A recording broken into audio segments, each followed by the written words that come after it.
Hey you guys, welcome back to Shanghai, China. Today I'm here in Hongkou District where between 1933 and 1945, around 18,000 Jewish refugees found safety from the Holocaust. They called it the Miracle of Shanghai, and today many of the remnants from that time still remain.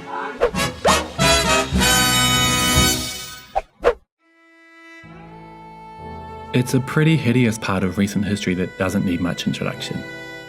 All in all, the Holocaust led to the deaths of some 6 million Jews.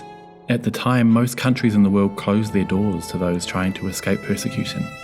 But two places welcomed Jewish refugees with open arms. One of them was Shanghai.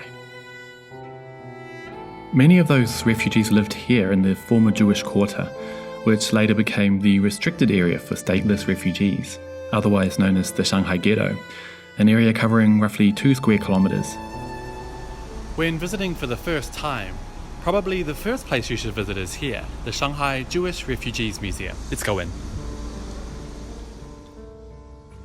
The museum, located at the site of the former Ohal Mosh Synagogue, one of only 2 remaining in Shanghai, was established in 2007.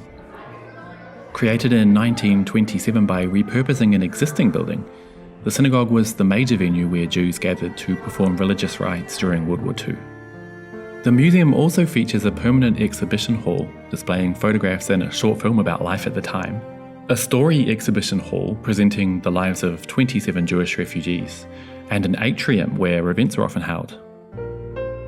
Things started to get tough for European Jews in Shanghai on February 18, 1943, with the publication of a proclamation written by the Commander-in-Chief of the Imperial Japanese Army, at the time in control of Shanghai, ordering all stateless refugees to pack up and move to the restricted area, which today we know as the Shanghai Ghetto.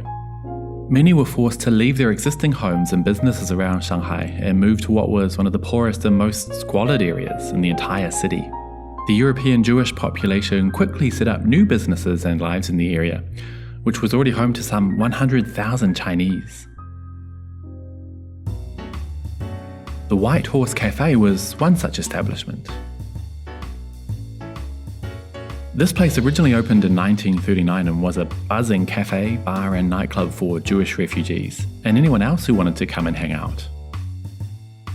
You probably won't be able to tell, but the building here today was rebuilt from blueprints after the original one was demolished in 2009. It now stands 100 meters from its former location. Here on Zhoushan Road, many of the old apartment buildings Jewish refugees lived in still exist.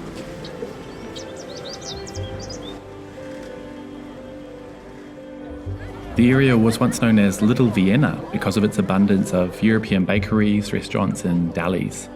But conditions soon became tough once the restricted area for stateless refugees was set up, and these flats often housed up to 30 in each room.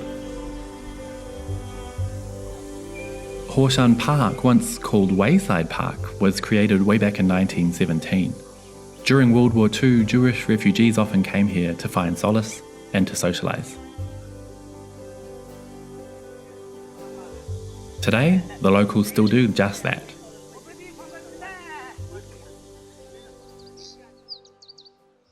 On August 6, 1945, the US dropped an atomic bomb on Hiroshima, Japan.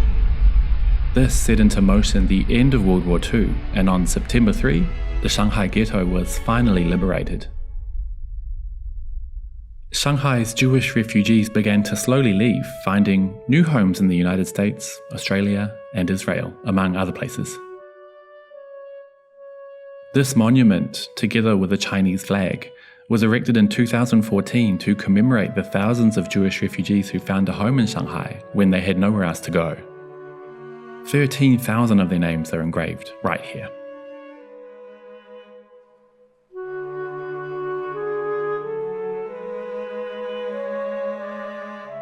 Today, not a single Jew living in Shanghai during that time remains here. But their memory certainly does.